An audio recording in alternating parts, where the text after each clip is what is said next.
Hi folks, this is Jason. Hope you're okay today. It's good to see you. I want to introduce you to a scholar called Earl Doherty, and he's written a book called The Jesus Puzzle.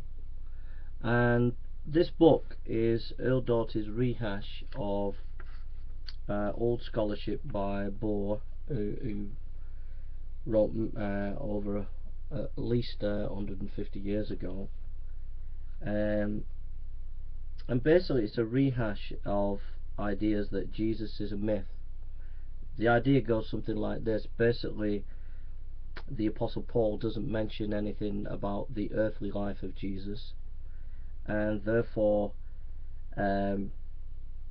what happened is there was, right at the beginning, a sort of mythological Jesus, and then this developed, and they began to put more historical content into the story of Jesus. That's basically what the argument goes. The problem with that is it contradicts itself, because the Apostle Paul in 1 Corinthians chapter 15, which we'll go to,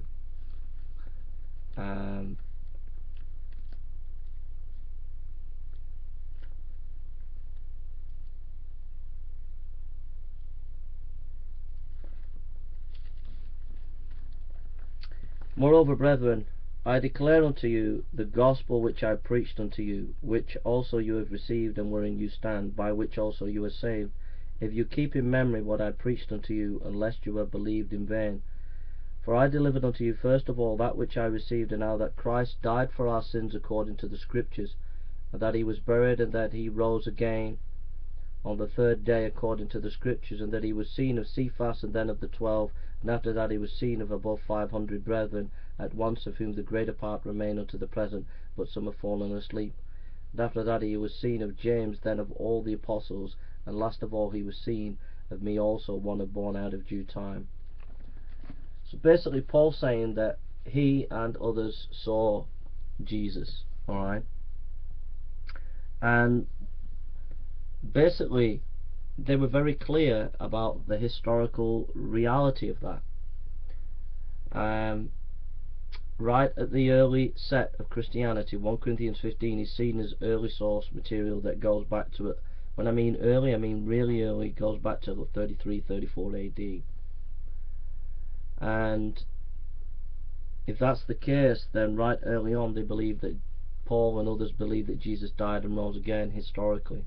So the idea that Jesus was a mythological figure and they just preached myth, and that later on Paul put the historical bits in and other Christians, is just ridiculous. It doesn't add up to critical scrutiny. I could go on many other reasons why Earl Doherty is just incorrect, but you have to watch out for the internet atheist. They will propagate this kind of shoddy scholarship, and you need to realize that there is historical evidence for the life and death and resurrection of Jesus Christ. What I'm going to do is I'm going to link to you the Jesus Puzzle, but I'm also going to link to you some articles and some books that will counteract this book that's very dangerous and pernicious, and has influenced a few atheist scholars who propound this old scholarship.